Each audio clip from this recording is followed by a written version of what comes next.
Here we go. Welcome to the program as he is Caleb Calhoun and I am Dave Hooker. And we got hit with a little bit of an electrical storm last night. So I'll be real honest with you. Some interesting things going on with the tech side. Can you hear me okay, okay Caleb? I can hear you perfect. How you doing, Dave? Uh, good. I'm in an interesting spot right now. So, some of our equipment is not at full function, but here we go. A lot to get to on the program today. I hope you had a fantastic weekend, and whenever you're watching this, I hope you had a great Mother's Day. Happy Mother's Day to you and yours. So, a lot to get to on the program today, including the Johnny Majors estate sale. How should we remember Johnny Majors? And then also on the program, we will get to a couple of different things that pertain to this season, as I know that's what you love. And that will be, man, South Carolina, who I dismissed, Texas A&M, who I think Caleb and I both dismissed at one point, are now one of the more dangerous teams in the SEC, according to 247 Sports. So we'll get to four downs about that. And maybe it's time there's a little bit of comeuppance for me because I wasn't high on South Carolina last year, but are they a program on the rise?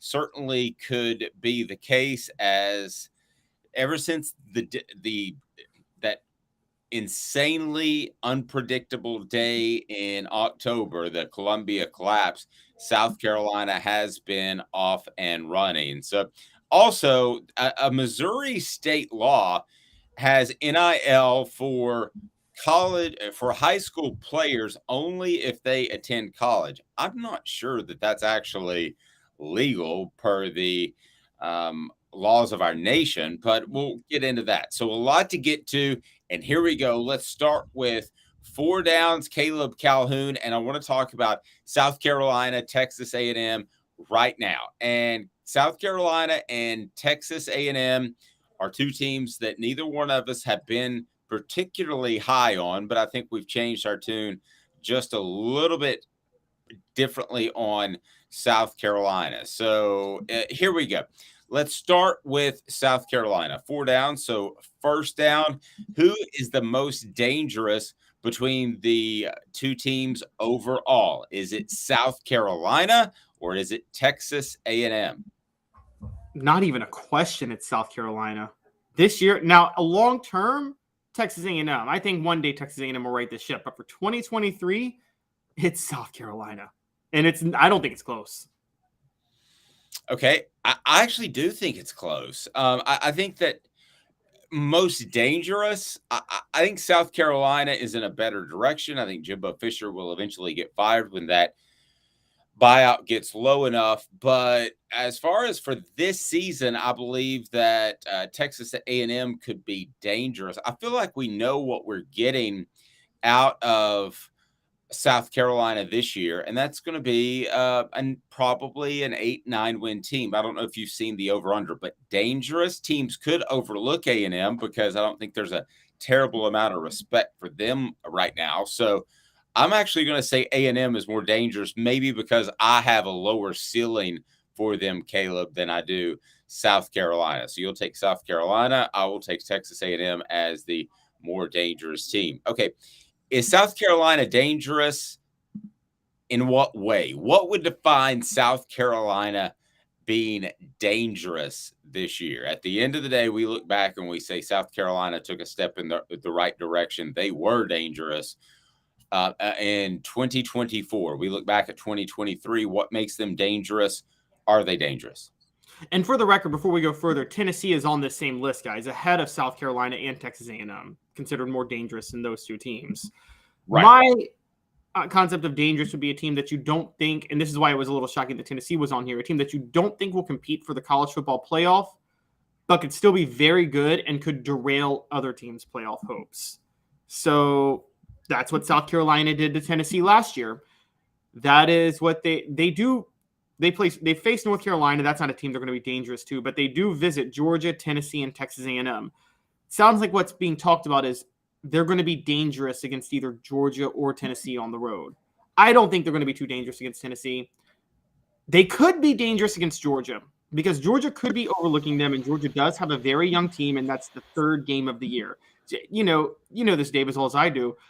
A quarterback disparity can be the great equalizer in football, no matter how much more talented one team is than the other.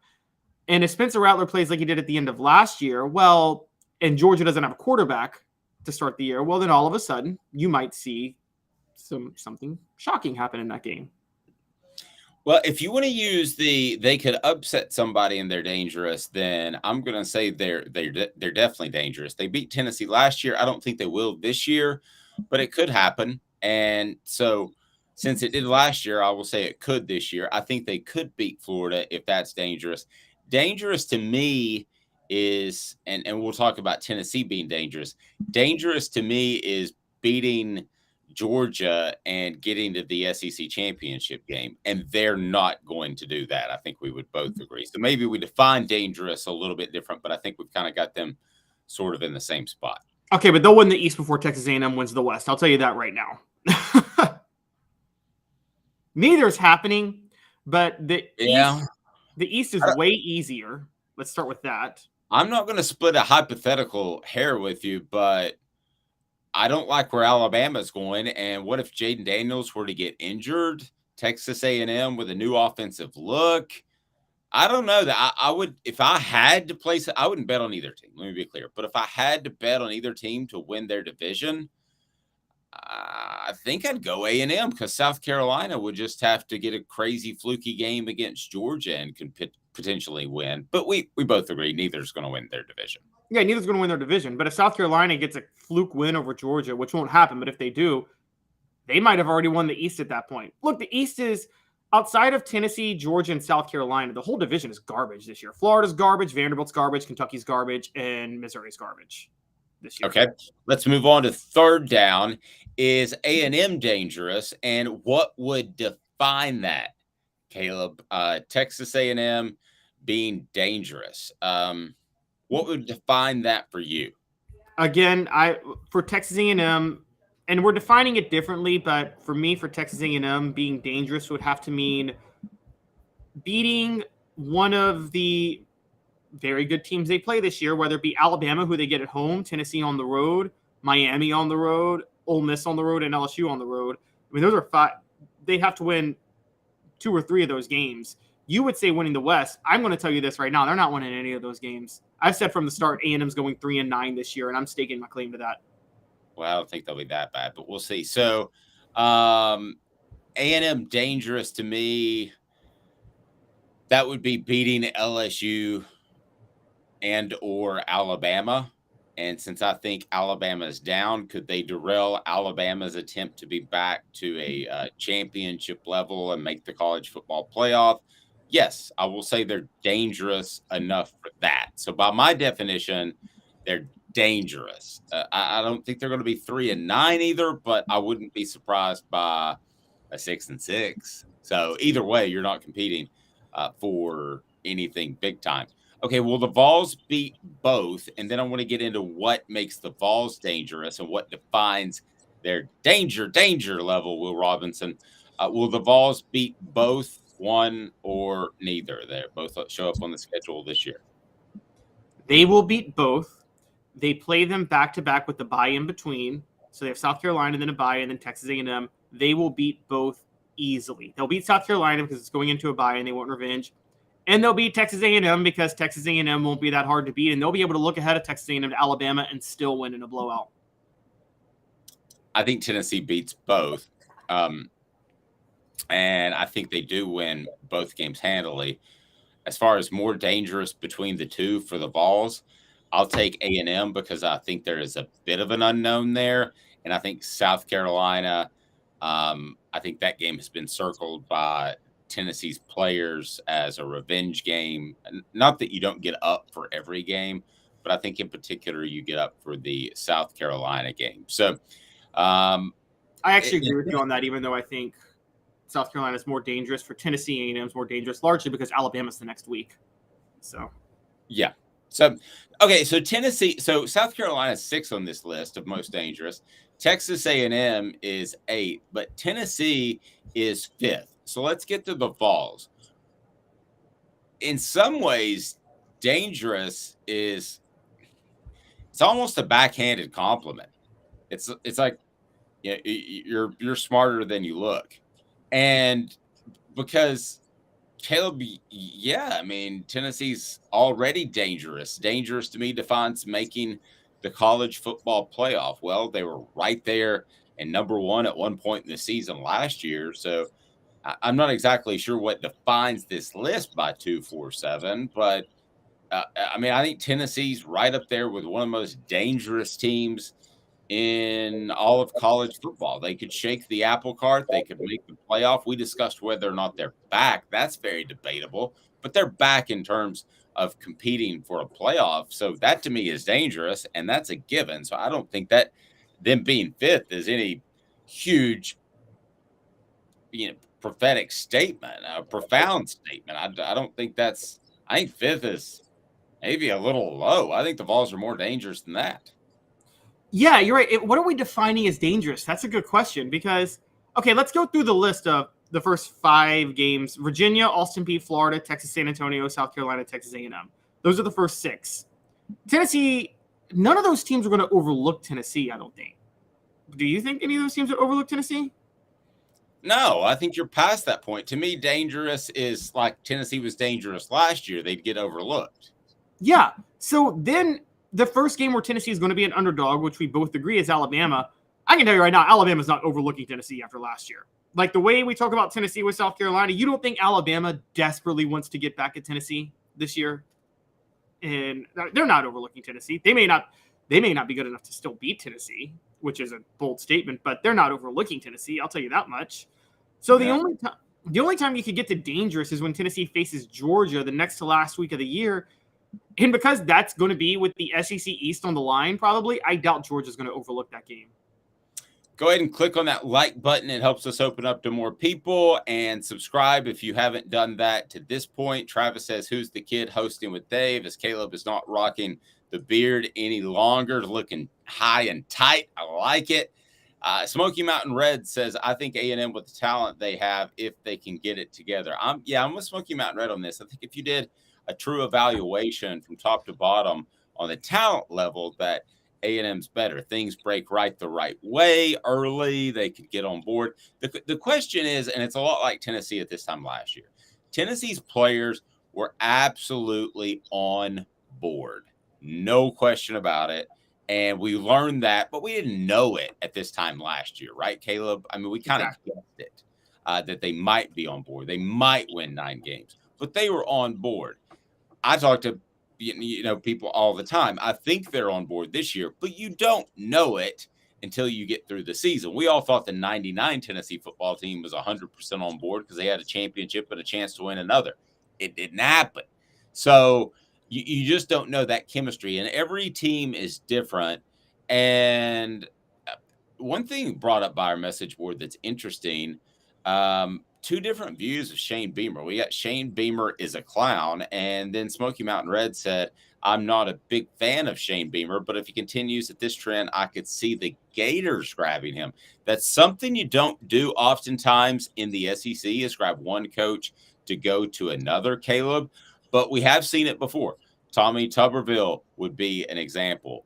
Steve Spurrier, not really an example because there was an interim where he went from the NFL first, but you have Lane Kiffin. That was almost an example. Back in the day, there was an unwritten rule where you didn't go after other SEC coaches. That's not the case anymore, despite the fact that I underrated Shane Beamer and that he has made me eat my words. I think the longer that Shane Beamer is in the SEC East, whether it's South Carolina or Tennessee or whoever, I think that's good news. South Carolina or Florida or whoever, I think that's good news for Tennessee, Caleb. Yeah, there's a sugar high with Shane Beamer right now because a sugar high. I love that. He does have a really, really, really good quarterback. And like I just said, a quarterback can be the great equalizer in things. And I guess they finally decided to let Spencer Rattler play his game towards the end of the year. You could tell they switched up their game plan, which will probably help them this year. I don't know how much that helps them long term, though. Because, again, when Spencer Rattler's gone, what are you going to do? And you're right.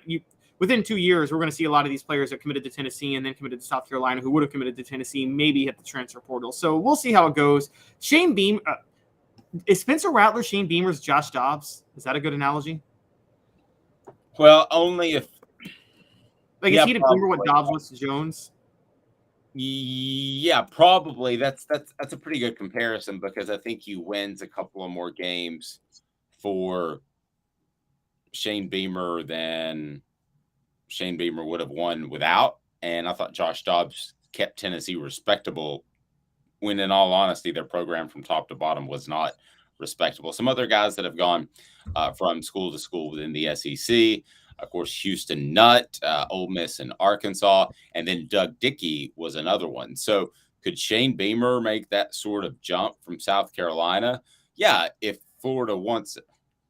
From South Carolina to Florida, if Florida wants him, that's the big question. I know Shane Beamer is going to look at it from a recruiting perspective, and he would make that move in a heartbeat. I don't even care if the money's the same, but certainly he would be willing to make that move if it were offered to him. I think so too. I mean, would you not leave South Carolina for Florida? Like, who wouldn't leave South Carolina for Florida? That's a better job.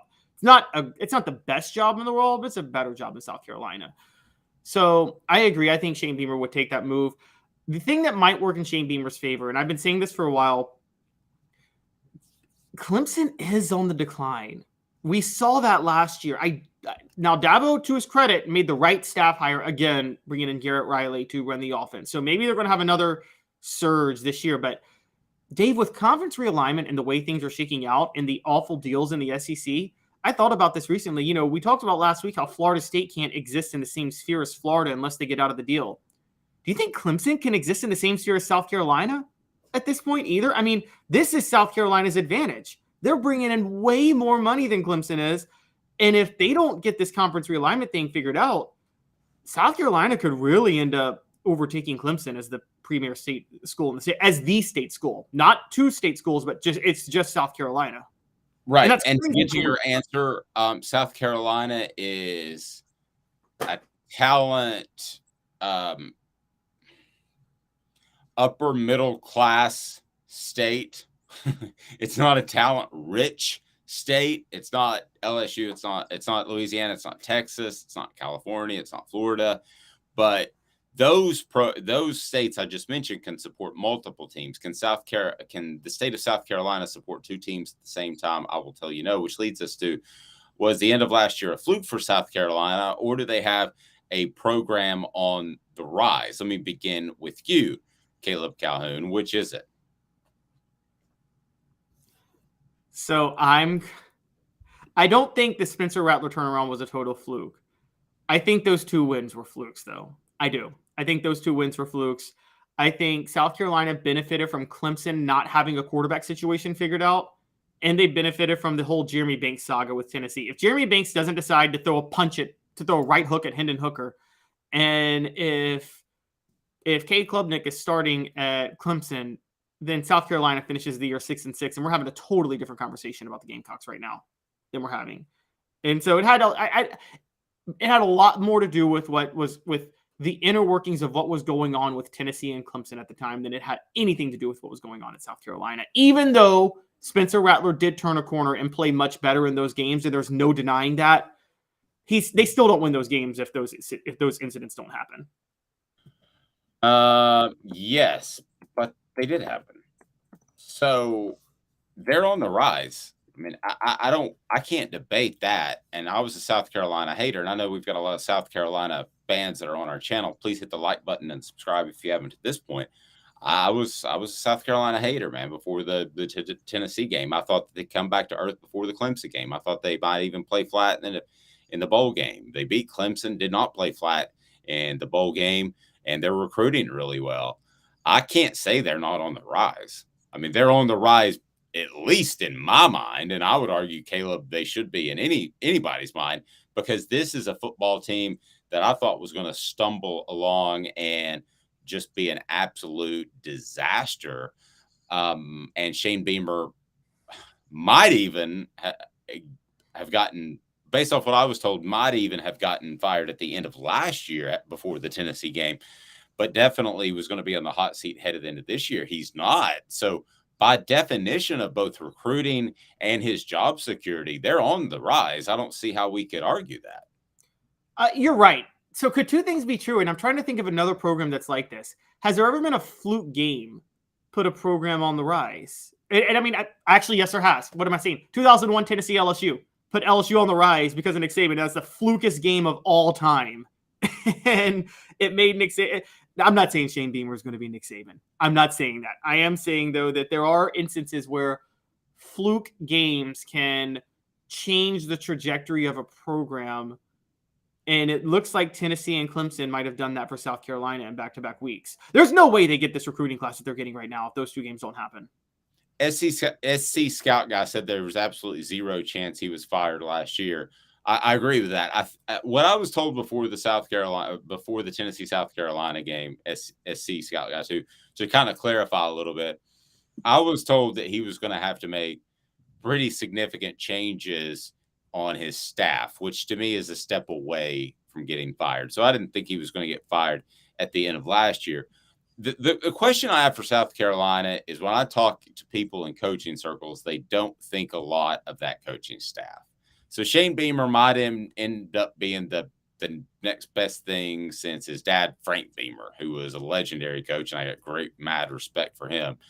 But if he doesn't have a great staff around him, that's going to be a problem. So defining a successful season for South Carolina, I don't think is the college football playoff. That is going to be, by the way, anybody that wins 9 or 10 games the year before, barring something insane happening, you should absolutely expect your team to be in the college football playoff once it's 12.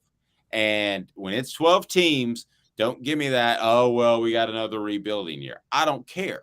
It doesn't matter. You should expect your team to be in the 12. So if there were 12, it's easy to define for me. South Carolina has a successful season if they make the college football playoff. If they don't, then they didn't have a step in the right direction type of season.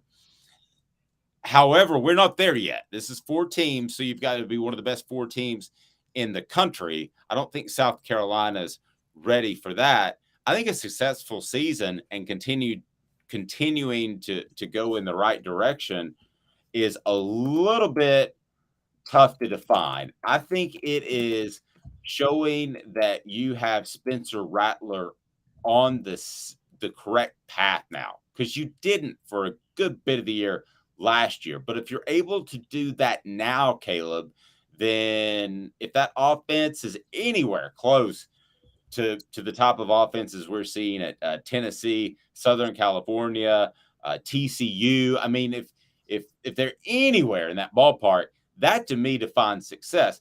Now, as far as the schedule, what would wins define? How many wins would define a successful season? Because I think we can both agree they're not ready for the playoff jump unless they surprise us like Tennessee did last year. Well, I was just going through their schedule. And the same way I talked about Tennessee, I got to talk about South Carolina in terms of the schedule. Look, Dave, this is crazy. 11-1 is on the table. I don't think it's going to happen, but it's on the table because, okay, let's go through their schedule. Neutral site game versus North Carolina to start the year. North Carolina was really underwhelming last year. They could win that game. I think that might be a toss-up because Drake May's so good. And I don't know how you feel. I think Drake May's a better NFL prospect than Caleb Williams in 2 years. But I think Drake May's a John Elway type of prospect, and you won't hear me throw that around. There you go. So, yeah, I mean, I think North Carolina could win that game. But, okay, South Carolina could win that game too. So if South Carolina pulls it out, then they get Furman. Okay, they get at Georgia. We assume loss. But then they play Mississippi State at home. They visit Tennessee. I mean, they did beat Tennessee last year. We both think Tennessee is going to win this year, but they did beat them last year. So you can't just write off South Carolina if you're coming from South Carolina's perspective. Then you got Florida at home. Hey, I think South Carolina beats Florida at home, don't you? Yes, I do. So, for instance, we know SC Scout guy is a South Carolina fan, so he says winning 8 games with a chance to win 9, they're still building. I think nowadays with the transfer, SC Scout guy, I think you're setting your bar a little bit low. I think 9 defines whether or not this season is a success for South Carolina. Hoghead says 9-3 or better would be a good step for SC. Who do they lose to outside of Georgia, Tennessee, and Clemson? No, I mean, that's what I'm trying to figure out. SC Scout guy. I think you've got your bar a little bit low. I mean, I got Clemson at home. Yeah, I mean, I think that 9 wins. If they just win 8, I think that would be a disappointment in the wrong direction. And in a lot of ways, it would set South Carolina back for perhaps years because they just re-upped that contract with Shane Beamer. Don't forget some of those dreaded contracts. I mean, Jerry Green had one season when they got bounced by North Carolina at Tennessee where he got a new contract after, and it was like, oh, darn it. We didn't really want to give this to him, but now we're kind of stuck because he won. We've seen that happen before.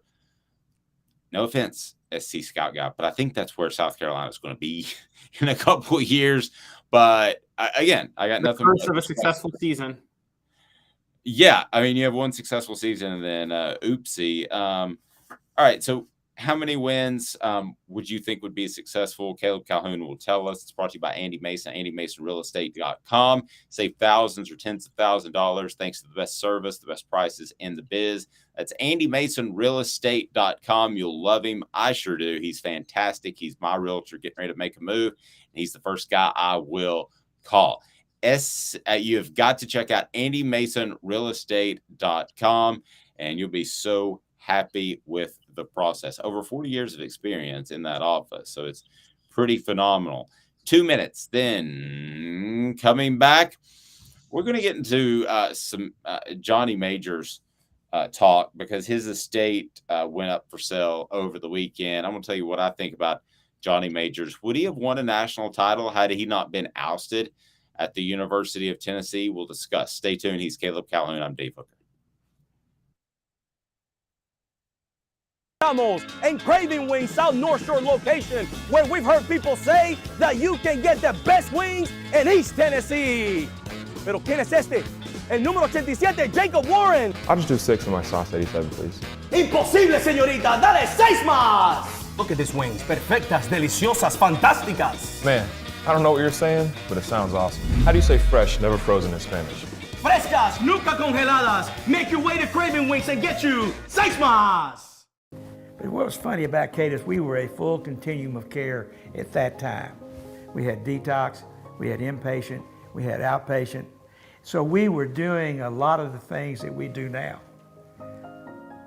But now we just do them so much better. It's really a simple program, but we're complicated people. I am what I am, and now I got to do something about it. You can take your life back. Call Cadis today. Got cataracts? We can fix that. Never miss another moment.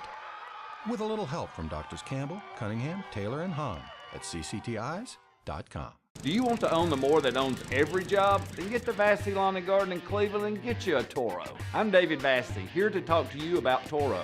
With a Toro Zero Turn, you'll get more out of every minute and you'll reach the finish line faster. At Vassey's, we like to say, no matter if you're mowing 3 acres a week or 11 lawns a day, homeowners and business owners alike find confidence in equipment they can trust from top to bottom. Vassey Lawn and Garden, Highway 60 North in Cleveland. Man alive, it's worth the drive. Our family has been creating jewelry since 1986, each piece unique with a story all its own. I'm Rick Terry with Rick Terry Jewelry Designs. I'm a jeweler, and I want to be your jeweler. We're grateful that you chose us to be Knoxville's best jeweler. My family and staff look forward to serving you. So please come see us. Kingston Pike and Campbell Station Road in the heart of Farragut and downtown on Gay Street, right next to the Tennessee Theater.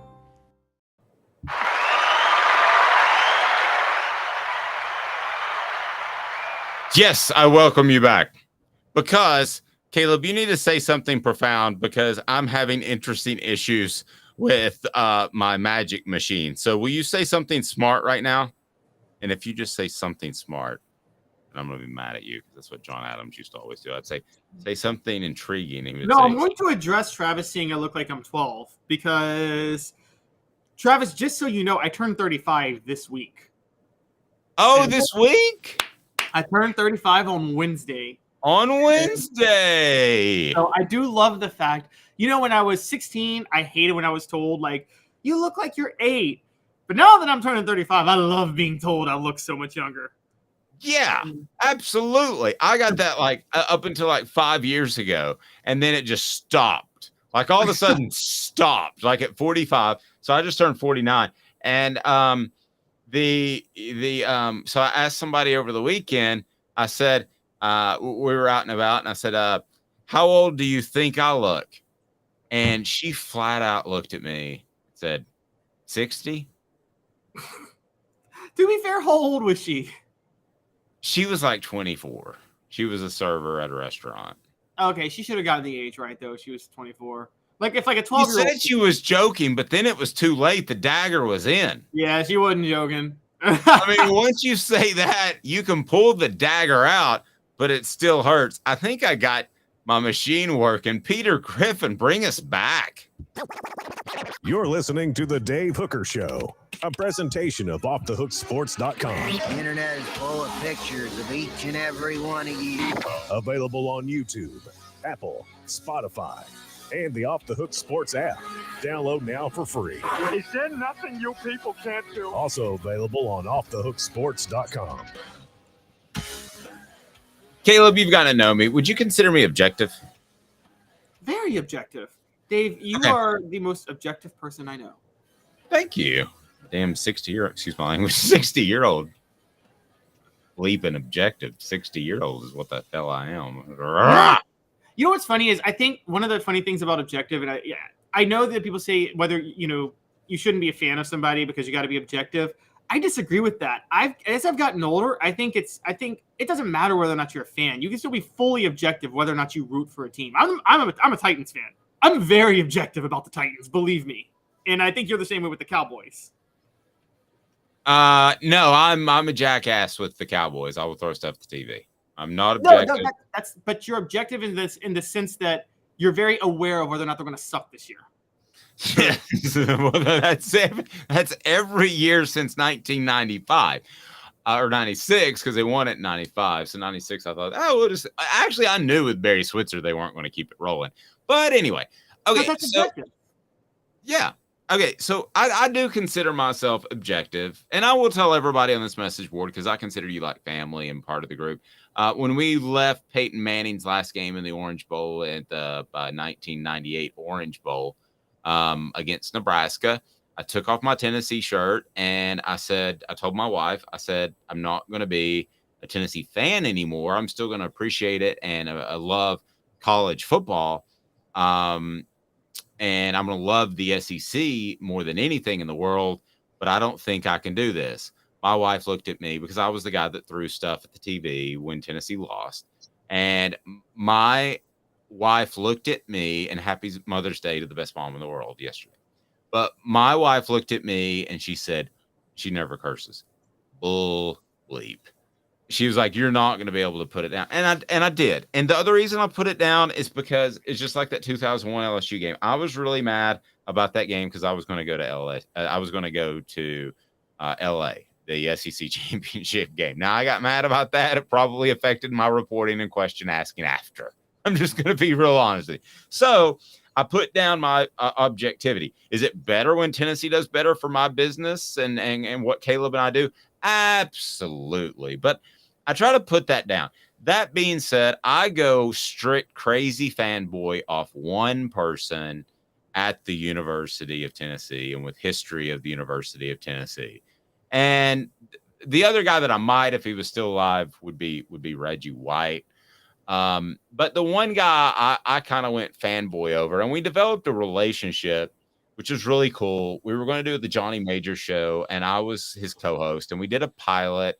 And as it turns out, the person who was putting it all together and basically in charge of selling it could not get it sold because he had a health issue that cropped up right in the middle of it. So we had the stations lined up and everything. But I'll go ahead and tell you from personal experience, the advertisers are the most important. So we thank all of our advertisers. By the way, portions of the program brought to you by City Heating and Air Conditioning. City Heat and Air, integrity matters. 50 years, they're awesome.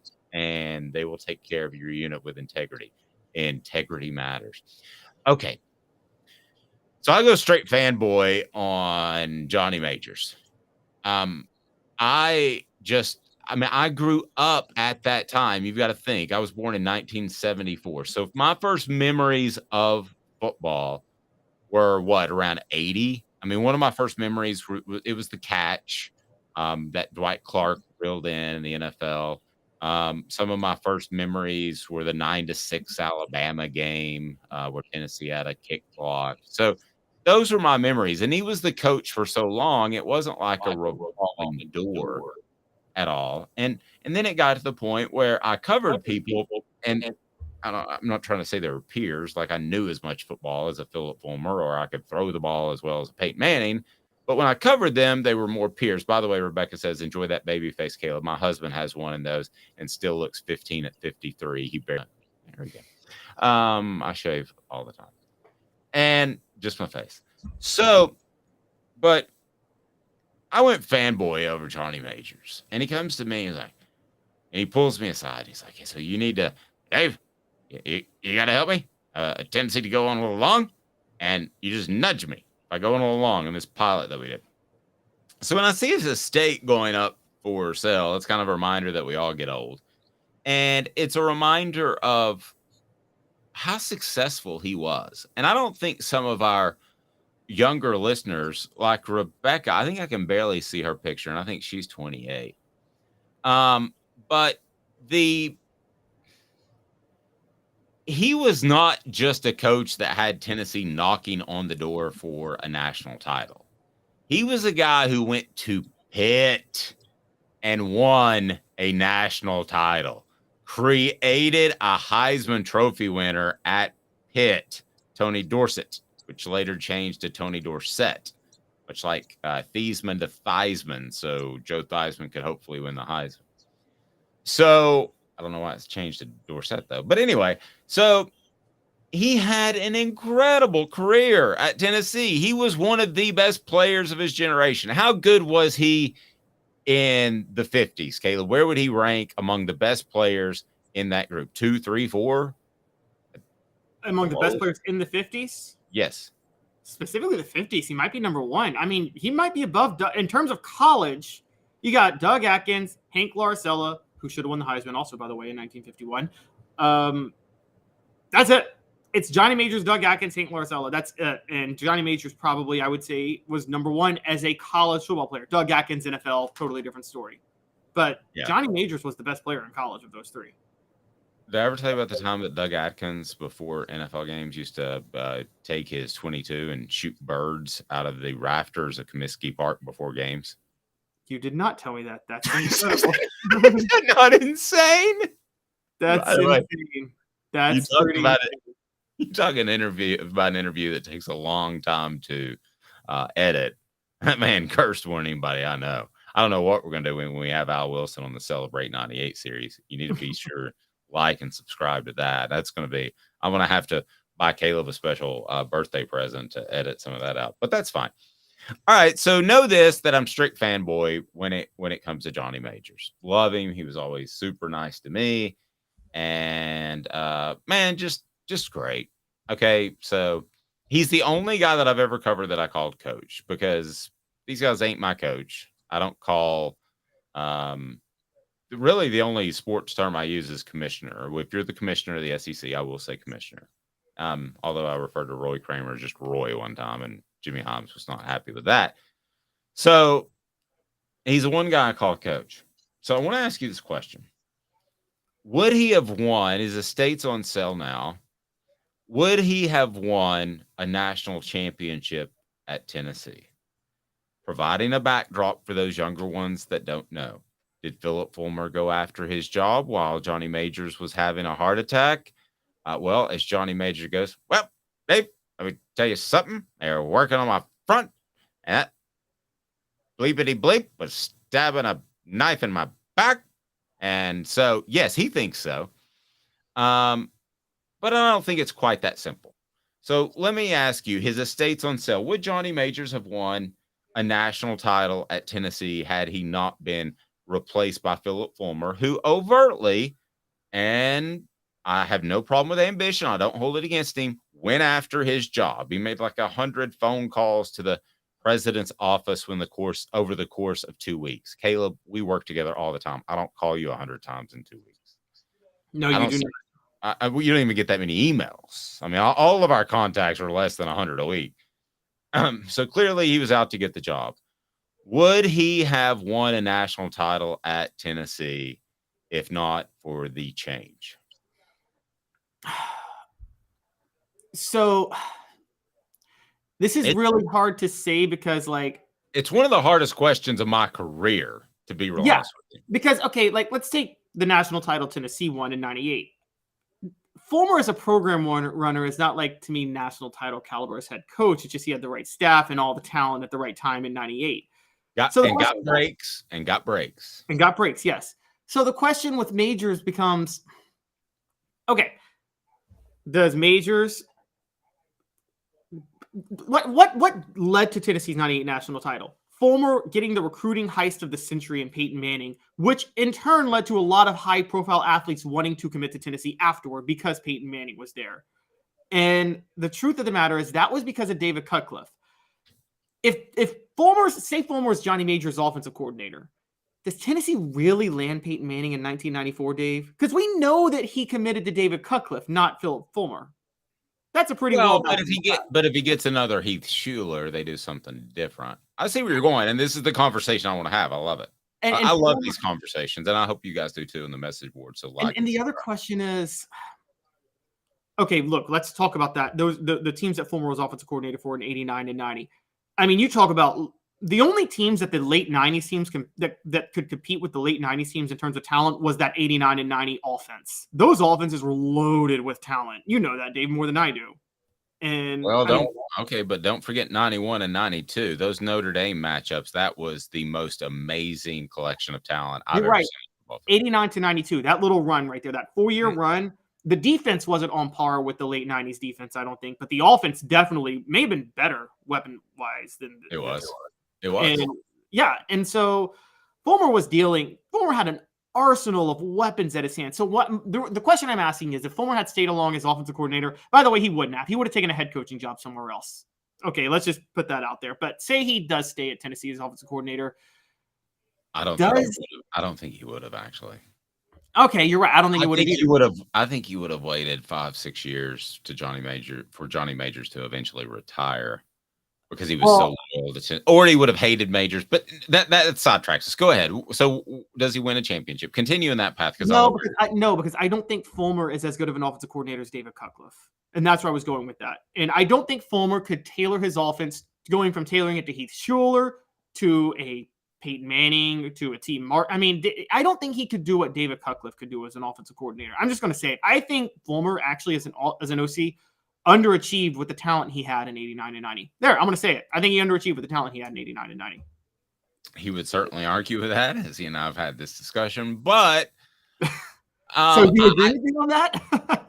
No, he thinks he was an excellent offense coordinator, and he doesn't like that's left off his resume as a benchmark. But that's another 9-6 against Alabama in 1990. I know. I didn't say that was my opinion, Caleb. Here's my thing with Majors.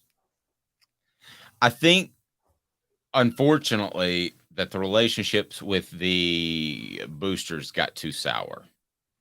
I think that part of that was ego, and I think part of that was alcohol related.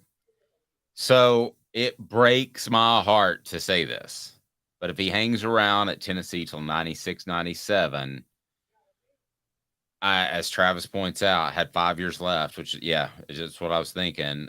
Best years were behind him. I'm afraid that's the case.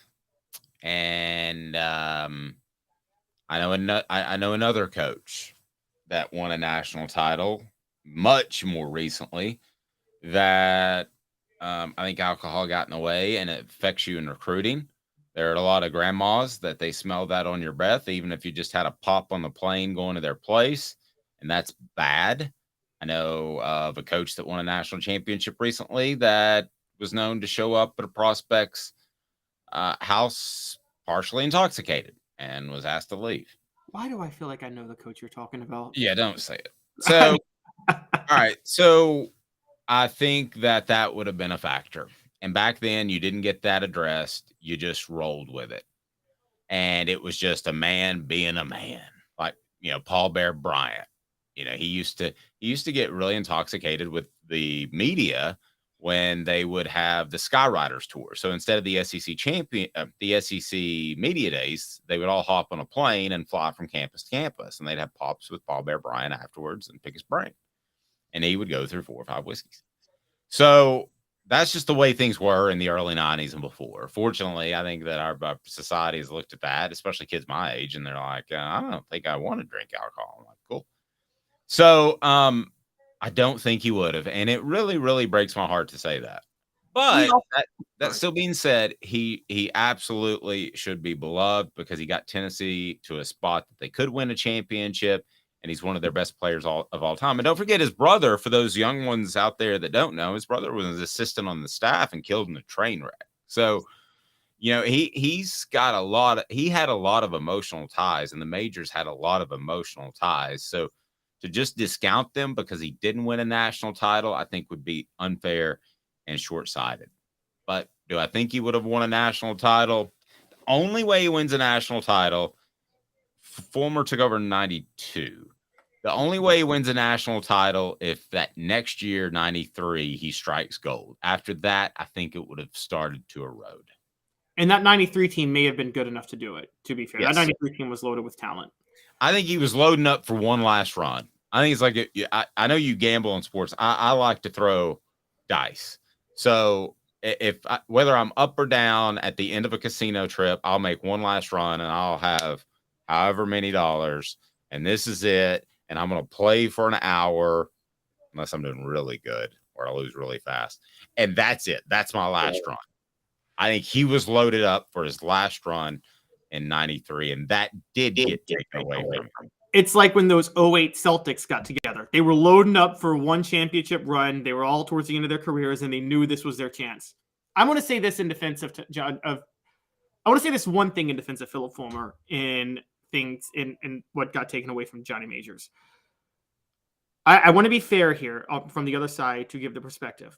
I know some people in Knoxville. I didn't live there long, but I remember talking to people just as a college kid, and I've heard a lot of rumors. They take it what you want, but I've heard a lot of rumors that Fulmer was really looking at a lot of offers after that 89 and 90 years when Tennessee was back-to-back SEC champions. And you can imagine he was a hot commodity as a head coach at that point, as a prospect, because when he becomes offensive coordinator, that's when Tennessee turns it around from 5-6 to back-to-back SEC titles. So you can imagine the type of offers he's probably getting from other schools. I had heard a lot of rumors that Johnny Majors asked Fulmer to stay along and said, this will be my last contract. And then 1992 comes around, and you and I know the story. Big Arch Caravan comes in 92, and what is he doing? Railing against the administration for not extending his contract and complaining about the fact that they wouldn't extend his contract after he had reportedly told a lot of the staff that this was his last contract. So we have to be fair to Fulmer on that side too. And I mean, I did see a comment that said there's a rumor that Fulmer sabotaged those 3 games when he lost as offensive coordinator when Majors came back in 92, when they lost to Arkansas, South Carolina, and Alabama. Guys, go back and watch those games. Fulmer didn't sabotage that. Fulmer's not the reason that Tennessee allowed Arkansas to score a touchdown, recover an onside kick, and then kick a game-winning field goal. That had nothing to do. Fulmer was not doing anything during that whole time. He was the offensive coordinator. He couldn't have done anything to cause that. So I just want to be fair to Fulmer on that front. I don't think he was purposely trying to lose games for Tennessee to get the head coaching job when Johnny Majors came back at all. No. I mean, listen, Philip Fulmer likes Philip Fulmer number one. Most of us do. And he likes the University of Tennessee number 2. But he would never, ever, ever, ever sabotage a game. Just like I don't think Tennessee's defensive players sabotaged a game because the Jeremy Banks situation. I just don't think that happens. I don't think people do that. I think people have too much pride to get to that point. Elias brings up a really good point. Maybe Brandon Stewart still ends up in Knoxville, so he has a Heath Schuler type of career. It's not a Manning, but that's a winnable one in terms of having a guy that that could potentially lead you to a championship. And for those that don't know, Shadow Wolf points out Majors got sick in hospital and Fulmer took over. Yeah. So what happened? Like a series of things had to happen. I don't want to turn this into a history lesson, but he basically had and I've talked to Mike Strange about this, who's a longtime Knoxville News Sentinel writer. Like 8 things all had to happen for Majors to lose that job. One of them, he made a bunch of boosters mad. There was the contract issue, Caleb, that you mentioned. There was the heart attack. There was the fact that they did so well when he was in the hospital. There was the fact that he rushed back. If he hadn't rushed back, the job would have still been his. If he'd just taken the year off, I've been told, you may lose Fulmer in that regard. There were like 8 things that have to fall into place. So it's a little bit of a heartbreaking thing. And I know I'm probably going back a little bit before some of your all's time, but seeing the estate sale kind of hit me a little bit hard. And listen, there's some things I would like to have the money to bid on, but when a Pitt Panthers liquor decanter is going for $700, I'm gonna have to take a hard pass on that. Yeah, and that's also a little, given what we know about Johnny Major's troubles, it's a little disturbing to buy that. But Dave, my question to you is a different world. I can remember getting whiskey glasses for Christmas presents from companies. I get my dad whiskey glasses every now and then, but it's your family. I got it from my employer. Well, Dave, have you ever seen, there's an old news clipping, and I think it's in Tennessee. It's an old local news story it's hilarious. It was making the rounds on TikTok about 2 months ago, where they were talking about when a lot of states didn't have anti-drunk driving laws until the 70s or 80s. There was just nothing to address it. So states started addressing it in the 70s, and I think it's a rural town in Tennessee. And you have these guys being like, pretty soon we're going to be a communist country. You can't open a cold beer when you're right before you're about to drive. Oh yeah, one for the road. I mean, that was just a common thing. I can remember my dad having one between his legs because we didn't have cup holders back in the day. I mean, that was no big deal. And I will just say, I'll share this story with you because I know that this is a fact because I've got a family member that worked there, that Major showed up to one public event in a car dealership, and he was very moody when he got in and went in the back, had a couple pops, came out, and he was like Superman with the crowd and engaging with this car dealership and these boosters and everything.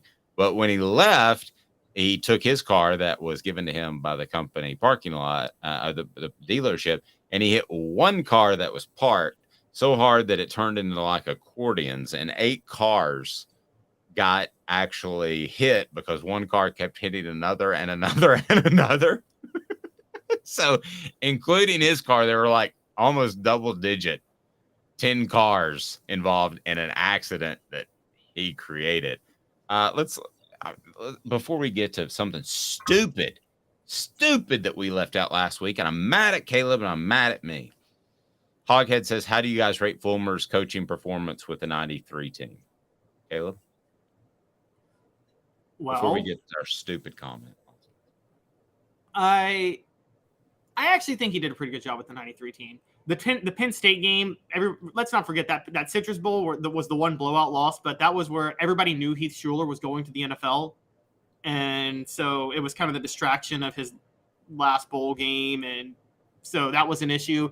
Their one actual loss that year was at Florida. And I think that was Faxgate year, wasn't it? Wasn't that where where Ron Zook got a hold of Tennessee's playbook right before the game? And Tennessee still almost won that game. So, I mean, that's you got to give Fulmer some credit for that one. So I think, again, maybe Fulmer should have been a little bit more secure in his documents and his documentation. But yes, that was I forget, how does the story go, Dave? An assistant coach for Tennessee faxed the playbook to Ron Zook and the offensive game plan. Yeah, a little before my time, but basically Tennessee's playbook was sent to Gainesville via fax. Yes. So and I don't know how in the world your career continues at that point. No, I agree. I mean, that to me is every bit as bad as what I was talking about that Alabama baseball coach gambling on his own team. As a matter of fact, that's worse.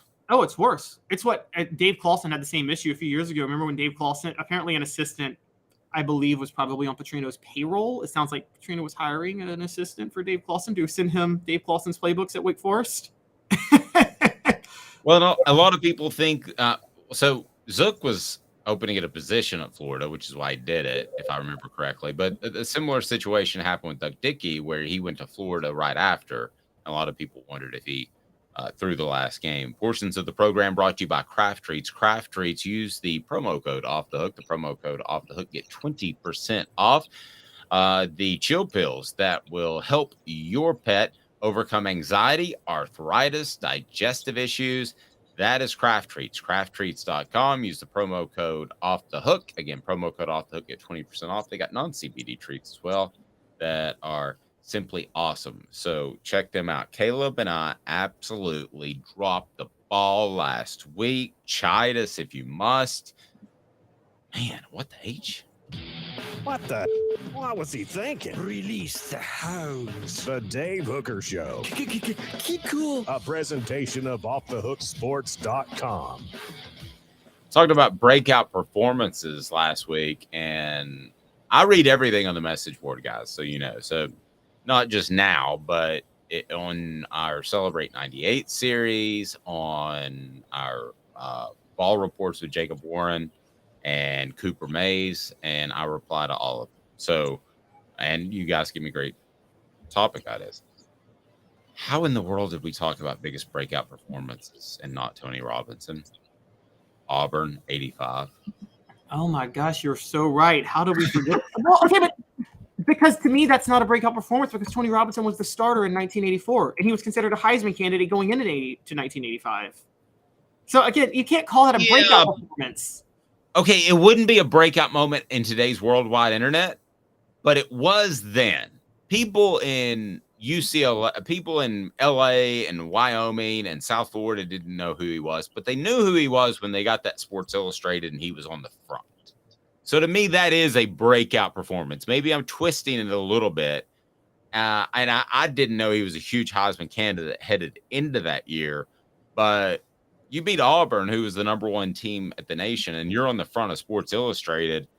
I mean, I knew who Steph Curry was before he won his first championship, but to me, it was a breakout moment at some point. I'm sure he had a big game in that first championship in the playoffs to be able to overcome a deficit or put a team away. That, to me, defines a breakout performance, and I think we at least should have mentioned that last week. Okay, I could get with that. Dave, look, I'm so young that my entire history, my track record of covering college football and following recruiting following college football dates back to the late 90s, but following it from like a recruit from when he signs to his graduation is right around the time Rivals started in 2002. So my question is, back in the day when high profile recruits signed, was it different than now? Where did they just fly under the radar and you forgot about them until they started playing their junior year? And then from the national media perspective. Yes, and you go back into the 70s, freshmen weren't eligible. So Tony Robinson was eligible. I'll give you an idea of how backwards it was. I know a reporter for the Knoxville News Sentinel, and he'd get calls because, you know, you just had a phone. You didn't have a cell phone. But in the 80s, he'd get calls and he'd go, hey, that guy they're recruiting, his name's Bob Jones. You wrote about him. Is he black or white?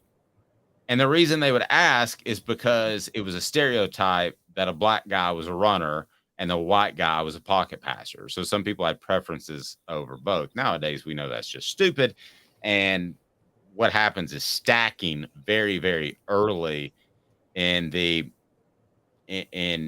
player's development will put an African-American. It doesn't happen as much anymore, but they would take them away from the thinking positions, such as baseball. In baseball, it would be pitcher, catcher.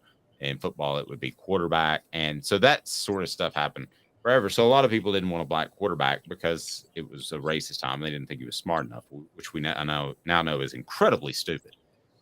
So, but to answer your question, when he came in, I don't know that anybody was very ballyhooed as a recruit. I mean, this is before my time, too. I know you think I'm like 60 years old, like that waitress, but this is before my time, too. But when he came in, it was pretty obvious that he had a certain flash. And after that Auburn game, it was like, whoa, this guy could win a Heisman. So what I was told by many people, and I believe, is that when he suffered the leg injury after the Auburn win later that season, that's when he turned to drugs. And for those that don't know, drugs derailed his career. Tony Robinson went on and played as a replacement player through a moonshot for the Washington Redskins. And it was a touchdown. They beat the Dallas Cowboys, who had almost all of their complete roster, not replacement players. And then the strike was over, partly because of that game. The Replacements by Keanu Reeves is loosely based off that, believe it or not. And so he had to go straight back to prison. He was literally on work release, where he would show up, practice, show up for games, and then go right back to prison. And then he watched the Redskins that year win the Super Bowl in a prison cell. So we all make mistakes, but I do believe that the injury put him in a state of depression. I don't think we understood substance abuse like we do now. I'm not making excuses for him. Or depression. We didn't understand depression during that time either. The way we do absolutely. Now. I don't know that we understood depression 5 years ago, but you're right. Okay, what would he have been in today's college football, today's NFL? Oh my gosh, Tony Robinson in today's NFL, with the way that they finally been able to tailor game plans around athletic quarterbacks. Now, let me be, you're right. This isn't a black-white thing. This is an athletic versus non-athletic quarterbacks thing. Sometimes, back in the day, athletic quarterbacks were a lot of times, they almost got a raw deal in this sense. Because they were athletic, no coach is worried about developing them into pocket passers. So then they would get to the NFL and they weren't ready because they hadn't been developed as pocket passers since middle school the way the pocket passing quarterbacks had. Does that make sense to a degree? Right. The strongest example on your side is Randall Cunningham. So that coaching staff, Buddy Ryan, they said, they're like, they didn't run an offense. I mean, they told Randall Cunningham, they said, make 4 or 5 plays a game with your athleticism and the defense, which was phenomenal. One of the 2 best I've seen with the 85 Bears, will win it. You just make 4 or 5 plays. Don't worry about it. Don't worry about reads and all that junk. So they never tried to develop him. Whereas nowadays you have like Lamar Jackson. So you based it around a running attack for the first 2 or 3 years to take advantage of that ability. And now he's a pretty good thrower. I think Tony Robinson, now they never did that with Mike Vick. They tried to make him a thrower from the get. I think Tony Robinson would be better than Mike Vick, would be better than Lamar Jackson, because he was a good thrower in 85. So if Tony Robinson had just finished his career, no drug issues, you can even have the injury, the knee injury, but with today's modern medicine, he's the number 1 pick in the draft. Sorry, Brashawn. I believe that 150,000%, and you would never be able to talk me out of it. Tony was shorter, as pointed out on the message board, but everybody was shorter. Our society has grown. 6'2", 6'3" back then was now the 6'5". Yeah, 6'5". I mean, 6'4", 6'5" wasn't a requirement for quarterback back then. And I mean, receivers back then, heck, Jerry Rice considered the best receiver of all time to you, not to me. I think he was a system receiver, but only 6 feet. And so, I mean, yeah, it's obviously a little bit different times. I could see that with Tony Robinson. See, I can't see much because I didn't watch Tony Robinson play. But I think of a guy like a Heath Schuler. I think Heath Schuler may have been sabotaged in this way. Heath Schuler, you know this, Dave, whole career was a running quarterback. He was a great thrower who was also mobile. So I'm sure from his middle school days, he was taught to use his legs before going through his read. And even Cutcliffe probably asked him to use his legs before going through his read because that's what he was good at. Well, in the NFL, you're asked to go through your reads first and then use your legs if you have to. That's a rough transition. That was the thing for the NFL from the beginning of time until about 5 years ago. So, it didn't just hurt. I think Heath Schuler would have been a heck of an NFL quarterback in today's game. Heck, Archie Manning. Could you imagine Archie Manning with the NFL today, the way they protect quarterbacks? I mean, Archie Manning, if he's drafted by the Steelers, wins 4 Super Bowls, just like Terry Bradshaw, and Terry Bradshaw is not on TV right now. Well, yeah, and the Steelers were the one NFL franchise that were able to take a quarterback that couldn't read a defense and develop them. Because Terry Bradshaw, from what I understand, you probably know more than I do, but wasn't that bright of a quarterback when he first got drafted. No, he was not. So, yeah, he would have been every bit that good. He would have been special, big arm. Lamar Jackson is actually the best comparison I could come up with. But I think he would have been better. I think he would have been a better thrower from the get. And Lamar Jackson has developed into a fine thrower. So that offense is not as just tailor-made to his running ability. But I hate that we left him out last week. I think he was that special. And we talk about breakout players. Again, people knew who he was, but when he did that against Auburn, it was way, way different. Hit that like and subscribe button. We greatly appreciate that. Portions of the program brought to you by Zul Beer, XULbeer.com. Zul Beer is worldwide award-winning craft beer. It is absolutely fantastic. And also they have parking downtown, panoramic view of the city. And I tell you what, Missouri's doing something that's pretty smart for their football program. And I don't say that a lot, but they are. 2 minutes, and I'll tell you what Missouri's doing that Tennessee needs to fall right in line with, and they need to do it quick. Stay tuned. Sun, sand, and salt water, the beach is a very relaxing place. Unless you wear contacts. Ow! Open your eyes to the best the beach has to offer with LASIK vision correction from Campbell Cunningham Laser Center.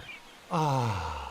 Hi, Mike Davis here with City Heating and Air, reminding you to always dare to compare. Our team provides quality local heating and air service, installation, and maintenance across East Tennessee. We use only the best equipment like American Standard heating and air conditioning for your residential, new construction, or commercial needs.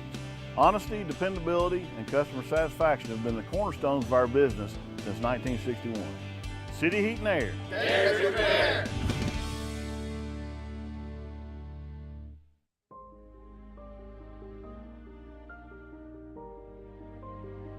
Our family has been creating one-of-a-kind pieces of jewelry in West Knoxville since 1986. Each piece is a combination of unique processes that bring your idea to life. Every day in our shop, a truly special item with a story all its own is being manufactured in our facility, bringing the history and family sentiment into a whole new generation of life. We're grateful that you chose us to be Knoxville's best jeweler, a title that we value and respect. Because to me, being a jeweler and owning a jewelry store are not the same thing. I'm Rick Terry. I'm a jeweler, and we want to be your jeweler. Kingston Pike and Campbell Station Road in the heart of Farragut, and downtown on Gay Street right next to the Tennessee Theater. When you want a hard cider that's easy to enjoy, one that's crafted to perfection, you need Tennessee Cider Company. Some say it's the signature cider of the South. Others say it's the cure to your craving. They all say you'll savor every sip. With a selection of ciders free to sample, all it takes is one taste. Visit tncidercompany.com for more information, as well as to shop our ciders and merchandise online. Thirsty yet? Doors open at 10 a.m. Who's this guy? Hello, who is it? The Dave Hooker Show, a presentation of Off the Hook Sports. What? YouTube, Apple, Spotify, and the free Off the Hook Sports app. Back to Dave Hooker. Message board moments brought to you by Bassey Lawn and Garden. Man alive, it's worth the drive.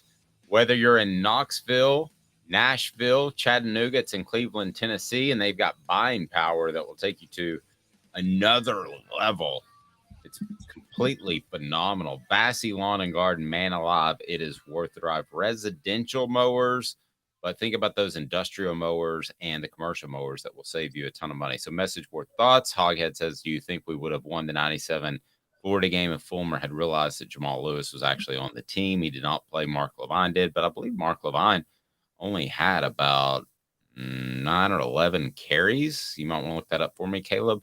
So I don't think they were committed to running the football. Now, Jamal could break, maybe he breaks an 80-yarder, and then you're like, oh, you know, I'm Philip Fulmer, I'm the head coach, and I'm an offensive line guy. I'm going to be committed to running the ball. But if he had had the same amount of touches as Levine, I'd probably say no. I know that's an unpopular decision. Travis saying Megatron. More important thing from that game, too. If you remember, Dave, that 97 Florida game may have been the worst performance in history by a Tennessee football offensive line. Jamal Lewis couldn't pass protect. It would have been worse if he started that game. Peyton Manning was already under pressure the whole game. Remember that? Yes. Oh, yeah. No, I do. Yeah, I was like on the 11th row of the student section. My buddy didn't make it though because he was the one who was supposed to sneak all the alcohol in. Sorry, I made Well, it. I think he gave it There's to the a reason. There's a reason I put it all in his backpack. I think he gave it to the offensive line that day because that offensive line should have been. They all should have quit for the way they were horrible with the way they protected Peyton Manning that day. Megatron was the best wide receiver ever on the message board by Travis. Might have been. We'll never know. That's what scares me about Hendon Hooker, but I don't want to go down that path. Randy Moss was. Sorry. I would go Randy Moss, number 1 overall. But this sounds crazy. If I had to pick somebody that was not a quarterback, I would take Jerry Rice. And I know you think I'm crazy. All right, so he's just rolling his eyes. Overrated. Okay. Elias says memory gets a bit fuzzy there, but I remember folks being very surprised how much Tennessee struggled rushing in early 97. Elias also adding, wasn't Brian Darden some sort of mega recruit? Brian Darden is the ultimate go-to of a guy that not only was a mega recruit, but people saw in preseason camp and thought that he was going to be a phenom. I'm talking about guys that know ball, and that was before my time, but guys like Jimmy Himes thought that he was going to be a superstar. And he ended up being nothing. I don't know the complete backstory of why not. And then Shadow Wolf says Jamal was NFL looking when he walked through the door at Tennessee. I do think there's a lot of truth to that. And Alabama players are NFL looking all the time, and they still win titles. Now, I mean, Jamal's junior year, 97, 98, 99. So that would have been 99. I mean, he should have just taken the year off and gone to the NFL. Oh, I agree. As a matter of fact, Travis Henry was significantly better that year than Jamal Lewis. I mean, I remember watching in 99 thinking that Travis Henry was the better running back, honestly, long term. And then we realized, you're right, Jamal Lewis was just trying to protect himself for the NFL. But who can blame him for that? Yep. Okay, so here we go in an interesting development. We like to bring you the good stuff, and this is something that could affect Missouri, could affect Tennessee, and therefore affect the SEC and what is now the SEC East. And that is some changes with NIL rules, and they're taking place in the state of Missouri. So let's get to that. Brought to you by Campbell Cunningham, Taylor, and Hahn. Campbell Cunningham, Taylor, and Hahn fixed my vision.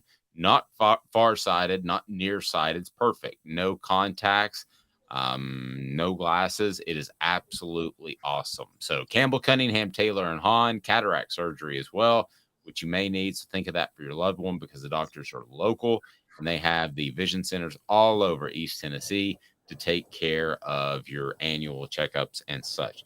So Tennessee's ahead of the NIL. We would all agree with that. Tennessee and the NIL seem made for each other because of Tennessee's hunger and their ability to provide those hungry boosters with opportunities to buy players, which is exactly what we're talking about. As someone told me, it's as simple as this. Player X goes from one school, that school offers X, another school offers X, another school offers X, and he takes the highest bid. So that's what we're about. The days of, man, I grew up wanting to play for this school are still there. But when you're talking about transfers, they're really not. Now, I think there are advantages of going to places that fit your style, like Adante Thornton to Tennessee. But it's a lot about cash. Tell me what Missouri, the state of Missouri, not the University of Missouri, is doing to help Eli Drinkwitz other than providing him with free toupees. What Missouri is doing right now, and this is very much ahead of the curve, and I don't know if it's good or bad for the sport yet if other teams do it, but they are passing an NIL law that it addresses a lot of things with the NIL that's a little bit of a pushback against the NCAA that I don't want to go into. The legislature's already passed it. It's waiting to be signed by the governor. But the crux of this NIL law is this. High school recruits will be allowed to enter NIL deals and start earning endorsement money as soon as they sign with an in-state program. High school recruits in Missouri are effectively being bribed to stay in-state at this point.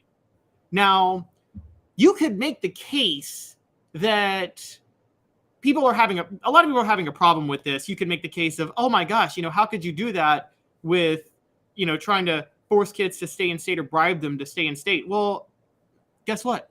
Dave, how many states have lottery scholarships to try to bribe kids to stay in state with academics and go to in-state schools? I mean, this is a common thing. You want the best at whatever, you want the best kids in your state at whatever they're good at to stay within the state. So I don't blame Missouri for doing this. The question becomes, if you're a school that recruits national like Tennessee, what happens when the state of Georgia decides to do this? Or the state of Louisiana decides to do this? Okay, so let me clarify for the record. Here's what makes this law different. So you can get NIL money in high school in Tennessee. I could go out and sponsor a guy, and we could be rolling with that. In Georgia right now, it's under consideration, and there have been a couple of states. Alabama confirmed it was prohibited. Florida confirmed prohibited. So that just gives it. South Carolina confirmed prohibited. So you can't do it there. Tennessee, you can. But there's no attachment to going Tennessee like the Hope Scholarship. So, I mean, if, for instance, my son qualified for a lot of Hope Scholarship, we get nothing out of that because he's not that it strikes me that is hurtful, but maybe. He gets none of that because he's going out of state. So they only get this NIL money if they sign with Missouri. First of all, or some other Division II school that plays football. Right, inside of the state. First of all, that seems very illegal to me. Okay. But you say it's already just needs to be signed off. I mean, what can anybody do to stop it? I guess nothing. I trust you in the legal stuff. First of all, that sounds very, very illegal. Okay. Because you're determining where a kid can play ball, which is the same thing that the that college football was doing by not paying players. I mean, that was illegal. They're 18 years old. Second of all, if you're 18 years old, and I think it's stupid that people can't drink at 18, but they can go fight for our country and die. Okay. But for whatever reason, we pick that age as you're an adult. Argue in society nowadays, you're really not an adult until about 22, Caleb. I don't know about you, but I wasn't. Most of my friends weren't. I mean, to think that I was an adult at 19 or 20, I was an idiot. Quite honestly, I made idiotic decisions until my late 20s. So yeah, I did too. So, but really, that's when I look at people different. Okay, like I take an instance where somebody gets, let's take like the Henry Ruggs incident. I mean, to me, that's almost still a kid making a stupid decision. But again, not to get sidetracked. So, we have defined it as 18. So if you're telling me that's the law, and these kids have been absolutely ripped off for years, and it's made me very angry for 2 decades that they get so little of the pie. And the 98 team that we're doing the Celebrate 98 had to cobble together money to be able to, because they didn't have a cafeteria open on a Sunday. So they had to cobble together money to put together a cookout, and some guys had no money, zero, and they couldn't throw any money in. Some people had 20, some people had 5. I'm talking about to go buy a bunch of ribs and pork and stuff.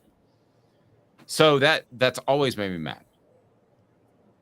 But if you're 17, tough bleed. Okay, I'm sorry. My son could not work after 9 o'clock. He's one of the best employees where he works. Could not work after 9 o'clock on a school day. That's a law, okay? And it may have been 8 o'clock. You're under 18. And to put a 17-year-old in some shape, form, or fashion, if he signs with the Missouri school, and listen, some of this is going to happen at other schools where kids get a little bit of money at 16. It's going to derail their lives if it's a significant amount of money. If somebody gives me $2,000, $3,000 for whatever, I still remember I owned a landscaping company out of college. I got my first $2,200, and again, I was in that 20s age, 22, I think. First thing, we went to Atlanta and spent like 500 of it. How stupid was that? You know, party time, me and the missus. And this, to me, it puts the kids in a very dangerous position because they got big time cash in their pocket. We talked about gambling last week. It also is a disservice, much like college football playing football on Friday night, which that decision was made 10, 15 years ago and still makes me mad. It also hurts them because how's little Bobby, who's 5'9" and busts his rear all the time, and he's 155 pounds, and those guys exist even at Georgia high schools. How's he look at John Jones, who's 6'8" and a 330-pound offensive lineman, and the local grain and feed shop down the road who has money to spend wants to give him $10,000 for being a spokesman and put him up on a billboard. You're just not emotionally mature for any of this. And I got in a discussion with this about Georgia, and they're fighting it so hard. And it looks like they've won. The Georgia Coaches Association is really strong. So that's why it's prohibited there right now, but it could change, as Caleb mentioned. This is not the right thing for the kids. I mean, NIL in college was the right thing for the kids. This is wrong for the kids, Caleb. So your position is you don't think high school kids at all should be allowed to get NIL money at all?